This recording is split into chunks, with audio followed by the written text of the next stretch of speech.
नमस्कार, मैं अजय मिश्रा इस समय लखनऊ में हूँ। लखनऊ उत्तर प्रदेश की राजधानी है और यहाँ पे एक जाना-माना चेहरा नाम है ऋषि त्रिवेदी जी। किसी परिचय के मोहताज नहीं है, पूरा शहर ही नहीं पूरा देश इनको जानता है। कई ऐसे विवादित मुद्दों में ये आगे बढ़ कर के समाधान कराए हैं, स्वागत योग्य रहा है, सरकार ने इस बात को भी स्वीकार किया है। आज ये जो इंटरव्यू साक्षात्कार चल रहा है, यहाँ पे शुरुआत हो चुकी है। ये इनके व्यक्तिगत जीवन के संघर्षों की कहानी को हम लोग समझने जानने का प्रयास करेंगे कि शुरुआत कहाँ से हुई। स्वागत है आपका हिंदी सवाल में। धन्यवाद। आपका नाम विगत अगर 10 सालों में देखा जाए तो बहुत तेजी से ग्रो हुआ है और सभी लोग जान गए कि अखिल भारतीय हिंदू महासभा के प्रदेश अध्यक्ष ऋषि त्रिवेदी जी हैं। कोई ऐसा प्रॉब्लम, कोई ऐसी समस्या होती है जो प्रशासन, शासन, पुलिस नहीं हल कर पाती तो आपके पास लोग आते हैं। उससे थोड़ा हम पीछे चलेंगे। इस ऋषि त्रिवेदी की शुरुआत कब और कहाँ कैसे हुई और जीवन के प्रमुख संघर्ष क्या रहे? ऐसा है कि हमारा परिवार तो एक संत परिवार है। पिताजी हमारे महंत हैं, मेरे बाबा भी महंत थे, मेरे परबाबा भी महंत थे। हम लोग एक कबीर पंथ है उससे आते हैं और लगभग 200 साल पुराना हमारा मठ है, जिसमें जो गृहस्थ मठ है, जो परिवार का बड़ा होता है उसको महंती दी जाती है। इस समय हमारे पिताजी महंत हैं और इसी के साथ हमारा खेती बाड़ी का काम अपना रहा है। लेकिन हमने थोड़ा सा अलग हट करके, क्योंकि परिवार बढ़ता गया, खेती कम होती गई, तो हमने लगभग 18 साल तो सहारा इंडिया में नौकरी की, कपूरथला लखनऊ में, और वहाँ पे नौकरी करते हुए, क्योंकि नौकरी भी इतना ज़्यादा मैं पढ़ा लिखा नहीं था, मुझे चपरासी की नौकरी मिली और लगभग हमने 18 साल 1996 में मैंने ज्वाइन किया था, 2014 या 15 में मैंने छोड़ा, तो 18-19 साल हमने वहाँ पे नौकरी की। तो उसी से उसके बाद फिर धीरे धीरे करके हम थोड़ा सा प्रॉपर्टी लाइन में भी आ गए, क्योंकि यहाँ पे शहरीकरण हो रहा था हम लोगों की तरफ, तो उसमें भी प्रॉपर्टी का थोड़ा बहुत काम किया, उसी से अपना जीविकोपार्जन होता रहा। फिर हमारे एक अनुपम मिश्रा जी थे, मित्र थे, उन्होंने हमको राजनीति में लेकर के आए और वह हिंदू महासभा ज्वाइन कराया, क्योंकि हिंदू महासभा बेसिकली वैसे भी मैं हिंदुत्व के लिए कार्य करता रहा हूँ शुरू से, तो मुझे लगा कि नहीं, ये हिंदुत्व की पार्टी है और इसमें रहने से कोई परहेज भी नहीं है। तो मैंने हिंदू महासभा ज्वाइन की और जिला अध्यक्ष का मुझे दायित्व दिया गया। तो लखनऊ जिला अध्यक्ष का दायित्व मैंने निभाया 1-1.5 साल। उसके बाद फिर मुझे पश्चिमांचल अध्यक्ष का प्रभारी बनाया गया, पश्चिमांचल का, फिर पूरे उत्तर प्रदेश का प्रभारी बनाया गया। फिर अब इस समय मुझे उत्तर प्रदेश जिला अध्यक्ष का दायित्व दिया गया। कई संघर्ष किए हमने, सहारा के कर्मचारियों का वेतन वगैरह नहीं मिल रहा था, उसका भी संघर्ष किया। हमने एक सहारियन कामगार संगठन बनाया, जिसको लेकर के ट्रेड यूनियन एक्ट के तहत और एक कर्मचारी संघ खड़ा किया और उससे जो है 5,65,00,000 रुपया, लगभग 150 से 200 जो कर्मचारी थे हमारे सहारा इंडिया के साथी थे, उनका सहारा से लड़ करके लेबर कोर्ट से, फिर हाई कोर्ट से उनका वेतन दिलवाया और जो उनका बकाया था सहारा में। इसी प्रकार अभी भी हमारा लगभग मान के चलिए कि लगभग 150 लोग ऐसे हैं जिनको गलत तरीके से ट्रांसफर कर दिया गया। कोई लीगल नहीं था, कोई कर्मचारी सेवा नियमावली नहीं है, कोई स्टैंडिंग ऑर्डर नहीं है, उसके बावजूद भी उनको जो है हटाया गया वहां से। केवल इस नीयत से हटाया गया कि इनको दूर दराज में, किसी का आसाम, किसी को पोरबंदर, किसी को उड़ीसा ट्रांसफर कर दो, तो ये खुद ही छोड़ के चले जाएंगे, क्योंकि कर्मचारी हैं। कोई जो है ड्राइवर है, कोई प्यून है, कोई माली है, कोई स्वीपर है, कोई गार्ड है, कोई बाबू है। तो इन लोगों को यदि आप 1000-2000 किलोमीटर भेज देंगे, ना वहाँ की जलवायु उनको बजेगी, ना ही वहाँ उनको इतनी शिक्षा है जो उस भाषा में बात कर लेंगे। इसलिए उनको मतलब हरेसमेंट के तहत, मतलब उत्पीड़न के तहत उनको हटाया गया, जिसका मुकदमा आज भी श्रम न्यायालय में चल रहा है, लेबर कोर्ट में। तो ऐसे करके एक बहुत बड़ा तबका हमारे साथ जो कर्मचारियों का है वो भी हमारे साथ जुड़ा है और हम उसका संघर्ष कर रहे हैं। 18 सालों तक एक निजी संस्थान में कार्य करने के बाद आपने वहां से कार्य को छोड़ा और आगे बढ़े। कितना चुनौतीपूर्ण ये रहा, क्योंकि व्यक्ति किसी सिस्टम में, किसी कार्य में जब कार्य करता है तो ढल जाता है, बदलाव नहीं चाहता है। आपने एक अमूल्य समय 18 साल दिया, उसके बाद जिस बदलाव में आप शामिल हुए, क्या महसूस कर रहे हैं कि क्या आपको चैलेंजेस देखने को मिले? बहुत कुछ होता है, क्योंकि जो अपने जीवन का मुख्य मेरी जो उम्र थी लगभग 18-20 साल, वो तो मैंने सहारा इंडिया में दी, और जब से जिस पद पे मैंने ज्वाइन किया और 18 साल तक उसी पद पे बना रहा, कोई न प्रमोशन न कोई डिमोशन, उसी पद पे मैंने कार्य किया। और क्योंकि वहाँ पे ऐसा कुछ था नहीं कि कोई काबिलियत से किसी को प्रमोशन हो, वहाँ पे तो किसी सोर्स से होता था। सोर्स वगैरह मेरा ऐसा कुछ था नहीं, क्योंकि चपरासी था, इसलिए सभी लोग वही जानते थे कि चपरासी है तो इसका क्या सोर्स है।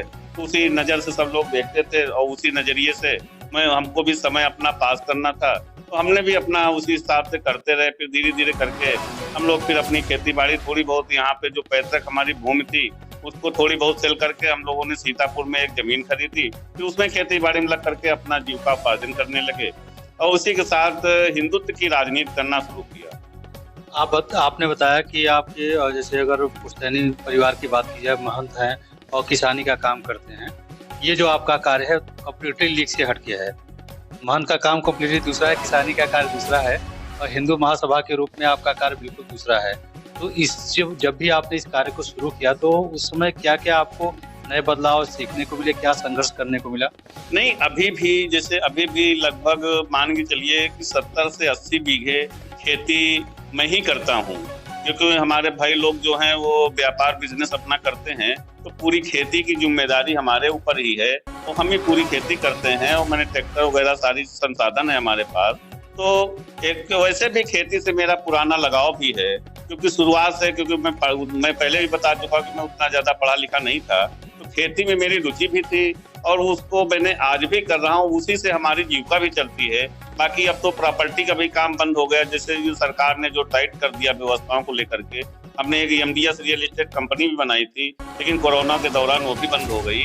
तो अब हमारा जो भी निर्भर है वो खेती से ही निर्भर है और हम उसमें सुकून से जी रहे हैं। मुझे किसी प्रकार की दिक्कत नहीं है। मैं तो ऊपर वाले से प्रार्थना करता हूँ कि जिस स्थिति में मुझे इस समय रखा है, मुझे ऐसे ही स्थिति बनाए रहे। मुझे बहुत बड़ा आदमी बनने की जरूरत नहीं है, क्योंकि जब बड़ा आदमी कोई बनता है तो फिर नीचे के उसके साथी सब छूट जाते हैं। और मैं चाहता हूं कि जो हमारे मित्र हैं, जो हमारे साथी हैं, जो हमारे दुख में, हमारी हर परिस्थितियों में हमारे साथ खड़े रहे, वो हमारे साथ हमेशा खड़े रहें। मुझे इसी में बड़ा संतोष मिलता है और मुझे आत्मसंतुष्टि मिलती है। अक्सर समाचार पत्रों में, टीवी चैनलों में सुनने को मिलता है ऋषि त्रिवेदी को पुलिस ने अरेस्ट कर लिया, नजरबंद कर लिया। ऐसा क्या कर देते हैं आप? महीने 2 महीने बीतते नहीं कि पुलिस आपको उठा ले जाती है। क्या ऐसा करते हैं आप?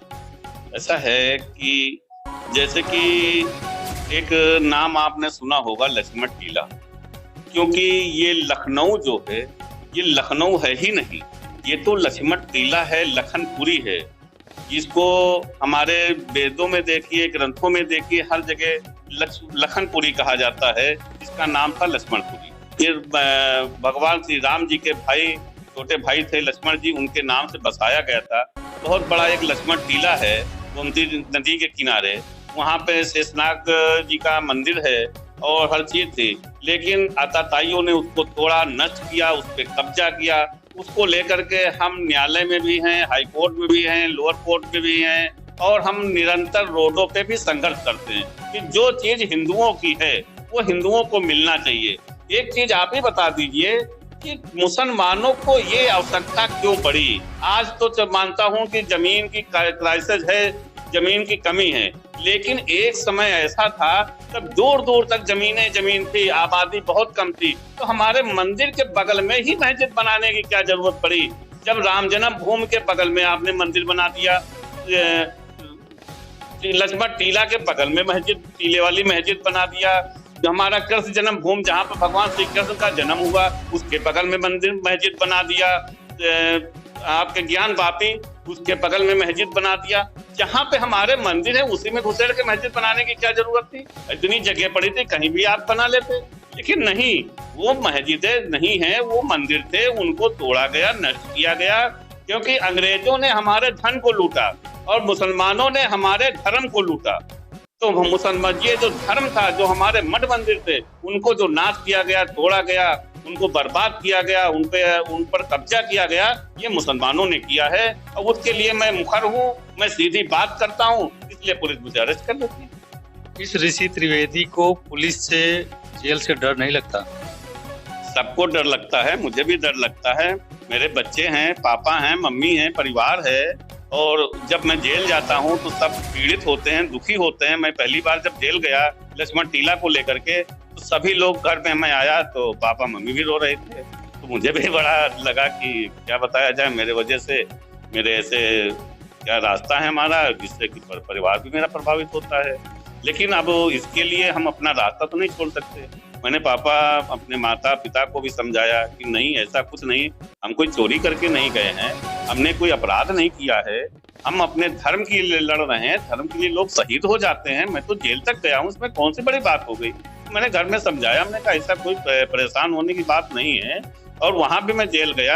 अब ये भी देखिए आप, विडम्बना है इस चीज की कि मैं कोई अपराध करके जेल तो नहीं गया था, लेकिन मुझे उसी में रखा गया जहाँ पे स्मैकिया रहते थे, जहाँ पे वो चोर रहते थे, लुटेरे रहते थे, अपराधी रहते थे, उसी जगह मुझे भी रखा गया। तो ये सरकार है, सरकार का काम है मेरी आवाज को दबाना। लेकिन सरकार जैसे मेरी आवाज दबाती है वैसे पता नहीं क्या होता, मीडिया और सब लोग मिलकर के मेरी आवाज को और मुखर कर देते हैं। इस ऋषि त्रिवेदी को एक तो चुनौती शासन प्रशासन से मिलती है कि अरे भाई जैसे सभी शांत वैसे ऋषि त्रिवेदी क्यों शांत नहीं है। दूसरा पहलू ये भी है, कई ऐसे संगठन व्यक्तित्व हैं जो आपको प्रत्यक्ष या अप्रत्यक्ष रूप से धमकी देते हैं कि इस एक्टिविटीज को जो आप कर रहे हैं बंद कर दीजिए। उसके लिए आपने कई बार आप थाने पे भी एप्लीकेशन दिया, सुरक्षा की बात हुई, तो शासन प्रशासन क्यों नहीं आपको सुरक्षा मुहैया करा रहा है? आपका क्या व्यू है जब आप इतने पॉपुलर हैं इस शहर में, इतनी धमकियां आपको मिल रही हैं, मिल चुकी हैं, और एक देखा जाए तो खतरा मंडरा रहा है, लेकिन आपको देखते हैं जब भी हम लोग आते हैं मुस्कुराते हुए निश्चिंत होकर बैठे मिलते हैं, तो आपको कहाँ लग रहा है कि कहाँ चूक हो रही है? क्योंकि भविष्य में क्या होगा ये कोई नहीं कह सकता है। वर्तमान को सुरक्षित किया जा सकता है और वर्तमान ये अपील जरूर कर रहा है कि आपको सुरक्षा दी जानी चाहिए। आपको भी पता होगा, हमारे नेता थे कमलेश तिवारी, जिनकी हत्या हिंदू महासभा के कार्यालय पे, और उनके पास भी 17 से 18 सिक्योरिटी गार्ड थे। लेकिन जब हत्या हुई तब उनके पास मात्र 4 सिक्योरिटी गार्ड थे। भाजपा सरकार ने सबको हटा लिया, क्योंकि भाजपा सरकार चाहती है कि कोई हिंदूवादी नेता सामने उठ करके ना आ जाए, जिससे कि भाजपा का जो है वो अस्तित्व गिरे या लोगों को लगे कि नहीं ये तो हिंदुत्व का नेता है। तो ये कुछ ऐसी राजनीतिक कारण है जिससे सुरक्षा नहीं दे रहे हैं, और उससे मेरे पास कोई प्रभाव नहीं पड़ता। एक कमलेश तिवारी मरा तो ऋषि त्रिवेदी आ गया, ऋषि त्रिवेदी खत्म होगा तो कोई दूसरा आ जाएगा। तो ऐसा नहीं है कि हिंदुत्व के लिए लोगों को लड़ने की कमी है। आज इतिहास गवाह है कि हमने कितने बार आक्रमण हुए हमारे ऊपर, हिंदू धर्म के ऊपर, उसके बाद भी हिंदुत्व जो है, सनातन धर्म आज भी मजबूती के साथ खड़ा है और डटा है और हर जगह संघर्ष कर रहा है। आपने बात की हिंदू और हिंदुत्व की बात की, आप लखनऊ में संघर्ष कर रहे हैं और आपका जो पार्टी पार्टिकुलर है पूरे देश में संघर्ष कर रहा है, प्रदेश अध्यक्ष है, प्रदेश में भी सक्रिय रूप से भागीदारी कर रहे हैं। बांग्लादेश में जो हिंदुओं के साथ हुआ उसमें आपने बढ़ चढ़ के हिस्सा लिया, रैलियां निकाली, नारे लगाए, विरोध किया। क्या ऋषि त्रिवेदी अंतर्राष्ट्रीय होने जा रहे हैं? ऐसा कुछ नहीं है। राष्ट्रीय लेवल पर हमारा सार्वजनिक कामगार संस्थान चलता है, जिसका मैं राष्ट्रीय अध्यक्ष भी हूँ।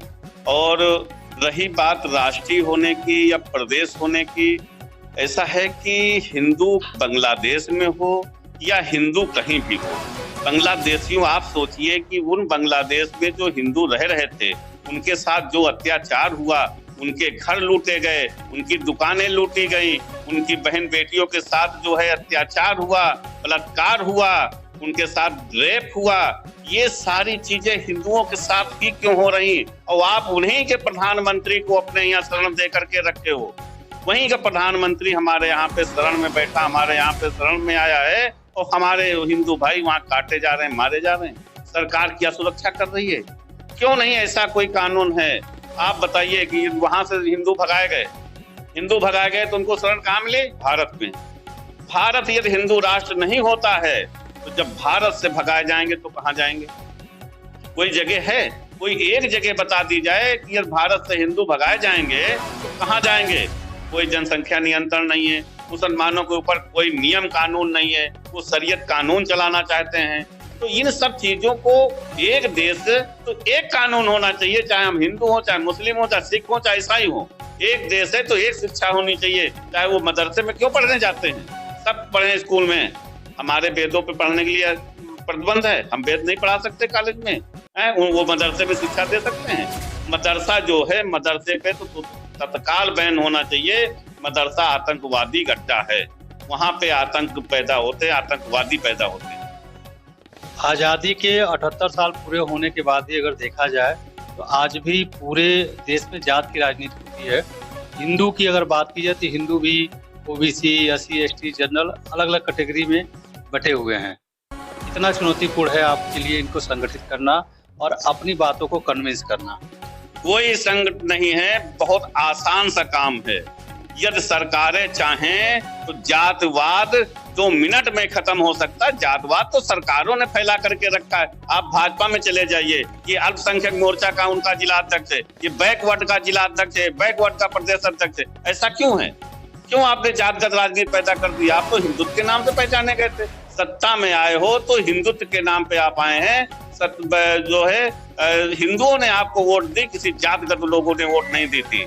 और रही जातगत बात, मैंने पहले भी कहा है, कई जगह बोल चुका हूँ, ये जो आरक्षण है ये अभिशाप है हिंदुओं के लिए। आप आरक्षण गरीबी के आधार पर दे दीजिए, जातगत आरक्षण समाप्त करिए।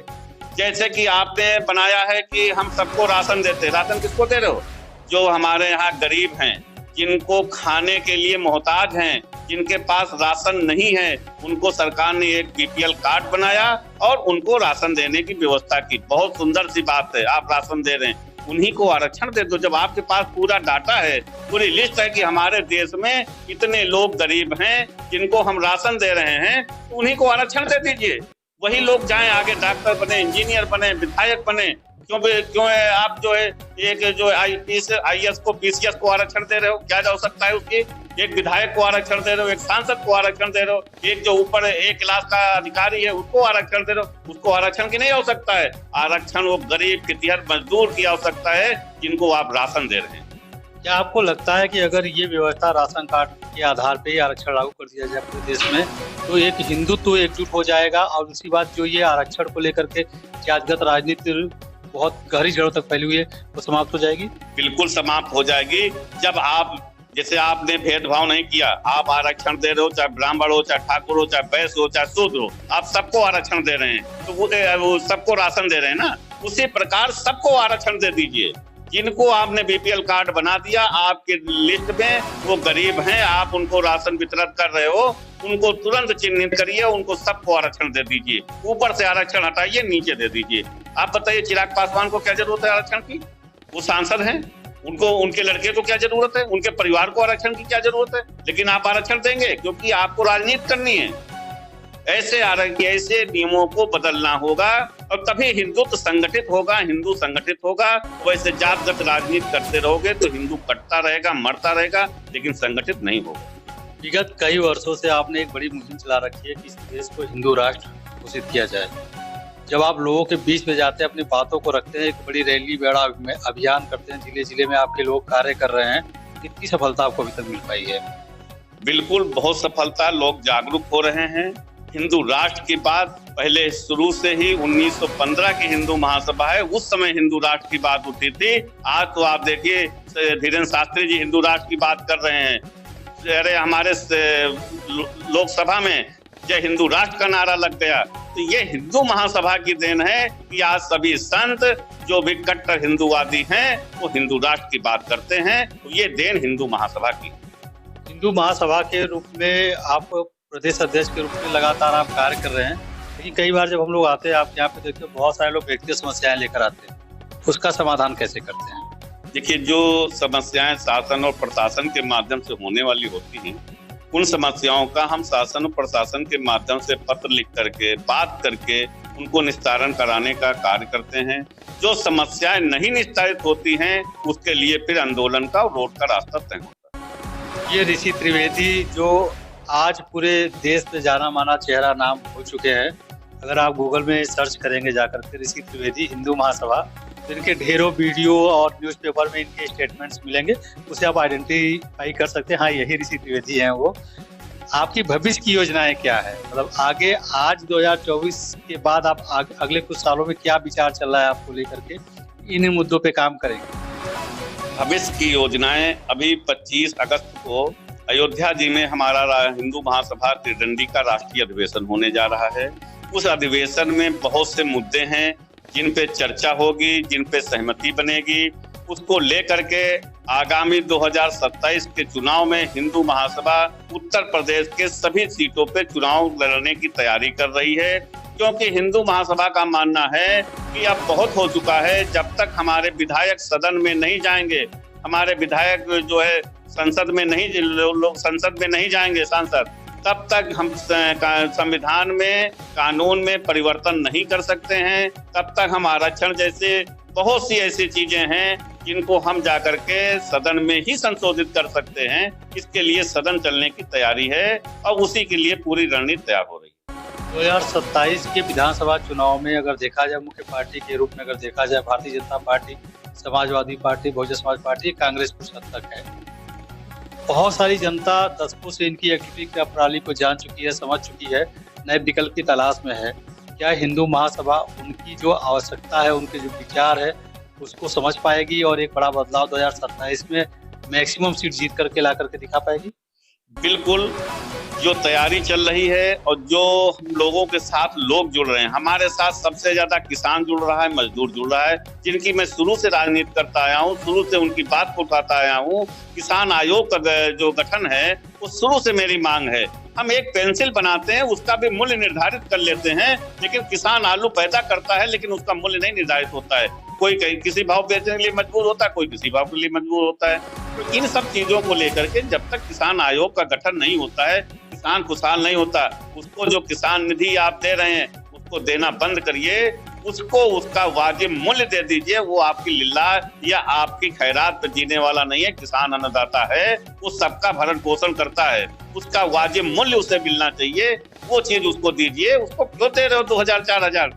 क्यों उसको गरीब किसान को और गरीब से गरीब बना रहे हो?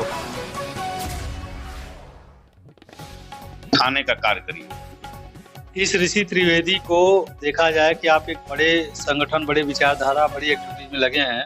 अंतिम प्रश्न है मेरा, क्या आप अपने परिवार को समय दे पाते हैं? बिल्कुल, जो समय मिलता है देता हूँ। और परिवार भी हमारा सेटल है। एक ही लड़का है, वो व्यापार कर रहा है, एक बेटी है, वो पढ़ाई कर रही है। तो इतना बड़ा कोई परिवार भी नहीं है हमारा, और हम लोग संतुष्ट हैं, खुशी हैं। जो जीवन बचा है वो हिंदुत्व पे दे दिया है। अब आगे क्या होगा ये पिता परमेश्वर जाने, लेकिन हमने अपना जीवन हिंदुत्व पे दे रखा है। जितने दिन जिएंगे हिंदुत्व का कार्य करेंगे और हिंदू राष्ट्र बनाने का कार्य करेंगे। धन्यवाद, थैंक यू सो मच। धन्यवाद। हिंदू राष्ट्र।